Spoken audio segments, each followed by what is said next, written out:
for chatting with me, and thank you for coming in the house with Barca. It's of course, and my pleasure. Literally quite an amazing brand. You know what? It's just I think like-minded people getting together for a great cause, and I think there's so much fluff out there with social media and fashion and magazines and everything. I just wanted a little bit realistic approach to considering what the world has been going through of late, you know? I mean, of course. There's a bigger picture, I feel. I agree with you. So my introduction to you, I must tell you, was back in 2008 when you were filming The City. Okay. I had delivered my son, and I used to be in bed, like he's 12 now, my son. I used to be in bed watching, the show with my husband. I must tell you, we both used to be so hooked onto it, and we're like, oh my God, Whitney was in it then, right? Yeah, it's amazing how television has come a long way since that time. How time has passed, and the development of that market has flourished. Going back to that, please, can you tell me how was your experience filming that? Did you always want to be a part of it, or like what led you to that? I think as I have always said, it was a learning experience. I think being in the entertainment business and also being in the fashion industry gave me a very clear direction of what I wanted to do and direction which I wanted to go in. So I think that helped in the clarity sense. Again, it was an interesting learning experience, and you can always take bits and pieces. But since then, I think we've done so much, and it's been incredible. And of course, in television, being in people's homes, that's always a very interesting platform. So I definitely took that as an advantage on a worldwide platform, because Viacom, of course, had a lot of eyeballs. Let's go back to reality television. I'm really interested in documentaries. I think if I were to ever do something, it'd be more in a documentary form. But no, I think, if watching it on the entertainment value is great, but I have my hands full.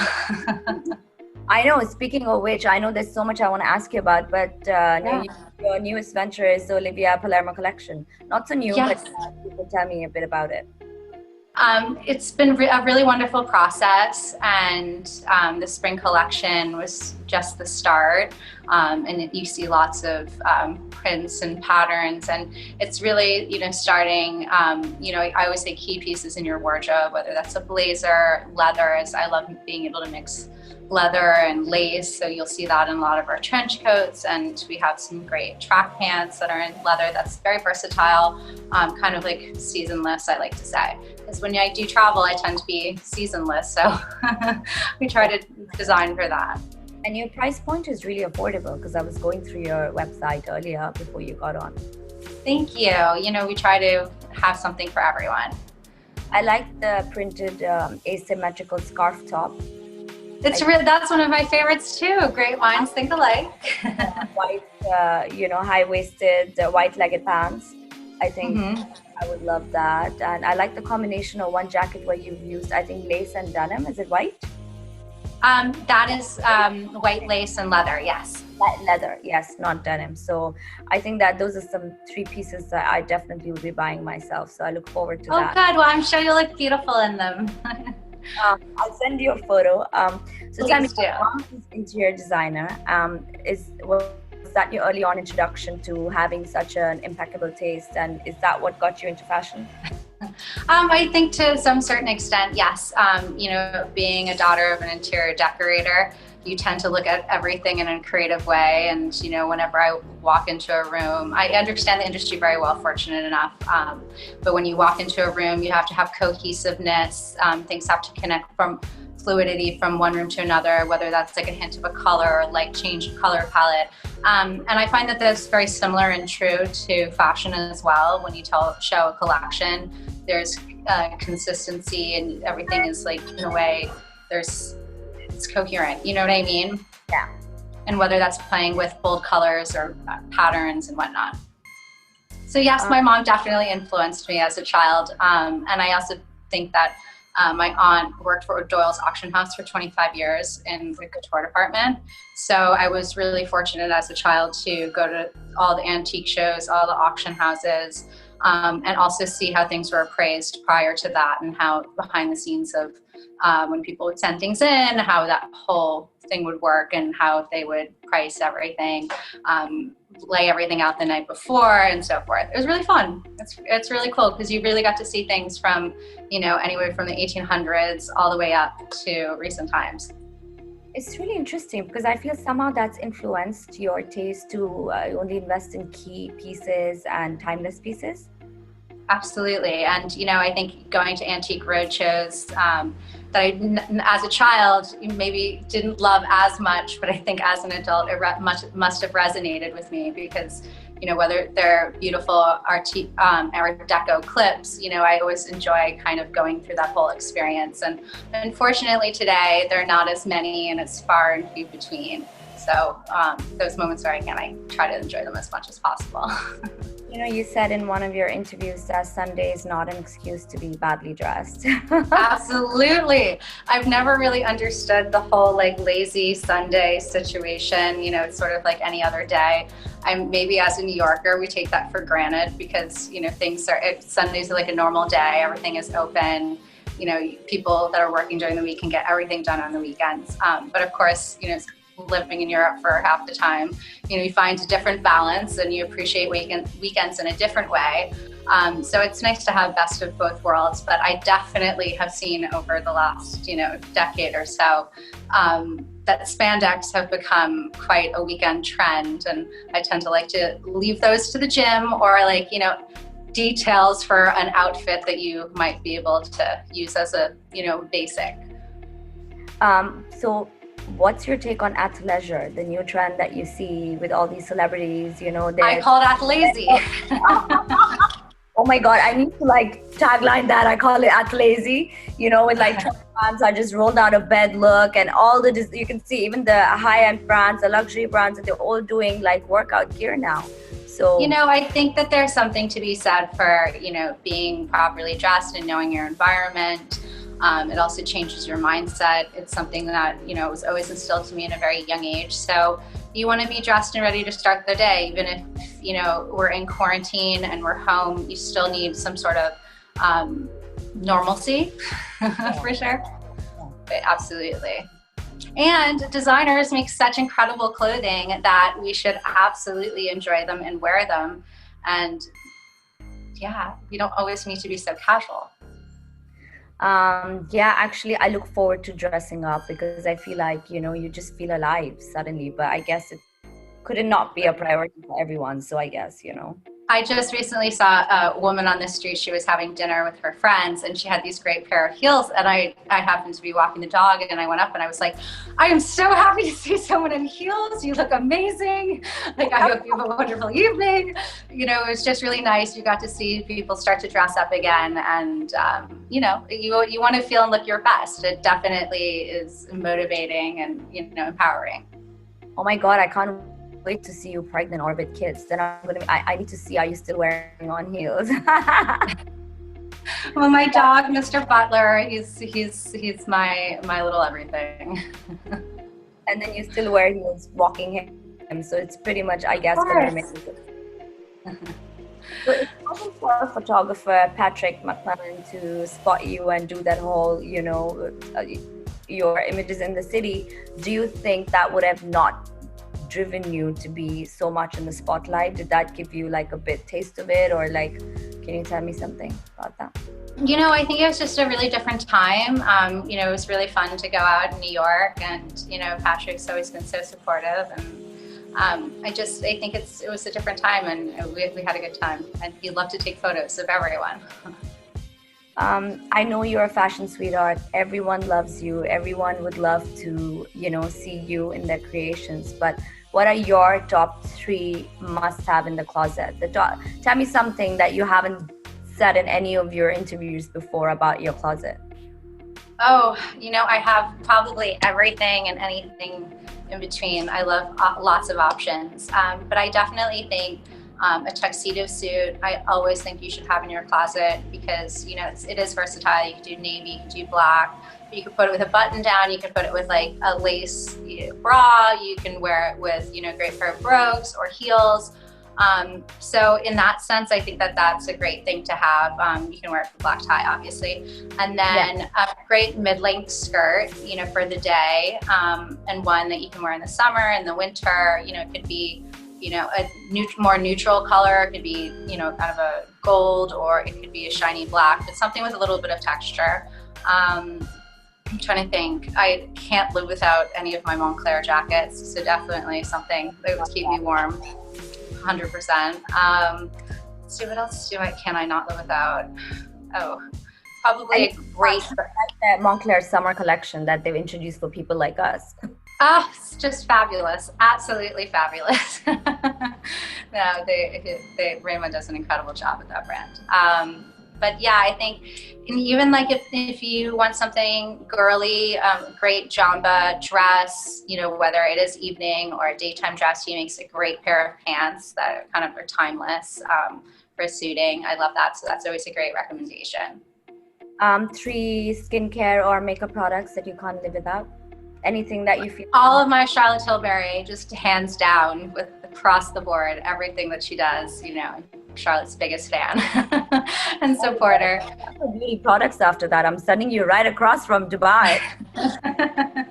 And then I would probably say, what do I have? My 111 Skin serums and my Dr. Gross cleanser. That's 3, right? Do you need another one?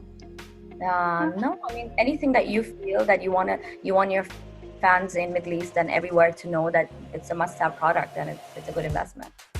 Absolutely. Yeah, I would definitely say. And then what else is really good?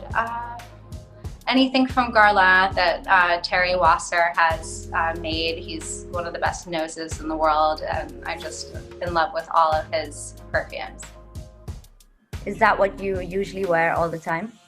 I try to, like, I'm always testing new ones from him, and I have one that unfortunately is no longer being developed, and it was from 𝐬𝐥𝐞𝐚. It was an old fragrance they discontinued. I don't mind the new ones as well now. I think they're a great brand. Absolutely, me too.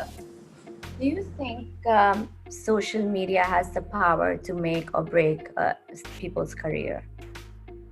I think it's important that whatever you put out there should be mindful, and you know, it should be thoughtful, and you should be able to contribute in some way. So, I mean, I can only speak on my behalf, and that we're very cautious on what we put on social media, and we want to make sure that the voice is positive, and whether that is promoting a product or talking about current life events that are going on, and highlighting things and people that we really support. No, it's interesting what you said. You're very conscious of what content you put, because you know, my son, like I said, is 12, and funnily enough, he doesn't know many Hollywood celebrities, but he knows all the social media stars, YouTubers, TikTokers, you know, and he's the one who tells me, oh my God, do you know Addison Rae? Do you know like Addison Rae, Lauren Gray? I don't know. I hear all the names when I talked to those girls earlier. You know, it's just they have the power to influence the current young generation, and you and people who are the faces of social media. So I think it's so important to be conscious of the content. Of course, you know, you have a level of responsibility. Well, at least I do with myself. That, you know, I want to make sure that anything we say that, you know, people will take seriously, and yeah, we hope that people can learn from it. Yeah, you've been together with your husband since what, 2008, according to 7. Wow. Okay, so officially, what do you do to keep it, you know, romantic and keep the spice alive? I think that fortunately we both are in the same industry, so we can relate in many ways. With our travel schedule, it's great. We can travel together, and you know, we travel independently, and we're our own independent people, and we support each other together. And it's nice, you know, whether it's like taking long weekends and going on many little trips and exploring. I think it's always important to either try new places, or maybe go back to places that you love, but to make sure that you're having a good time. I know that you've told me about the charity that's close to your heart. It's Dress for Success, right? If I'm not Yes. Yes. mistaken. Tell our viewers a little bit about it. It's been incredible. This year we've really worked very closely. I've gone into the New York office and have worked with a bunch of ladies, and it's been great. Women from all different backgrounds. They all have their own individual style, and my responsibility is to come in and kind of highlight and figure out, what their new ventures are, whether they're going for an interview or starting a new job. The Dress for Success has lots of clothes, and I also have donated a great amount, and just, making them feel empowered within their wardrobes, and, reworking things that are in their closets, and, giving them great styling tips. And it's been really a wonderful experience, I think, all around. And, we've had brands that have come on board and donated as well. And so we've been really happy with that support. Do you think a lot of women are lost in that sense, like they're confused and in terms of what to wear to, an interview or a networking meeting? I think we're all human, and we all have that problem. Every day, each day everybody has their own dressing problem. So I'm sure it's really nice to be able to give sort of my feedback. And I think, the world has changed dramatically over the last few years, and fashion has grown even on a larger scale. And dressing in work environments have definitely changed. And women are much more fashion forward. So it's finding that, hybrid of that fashion forwardness, but still feeling appropriate and yourself, and making sure you're empowered at the same time.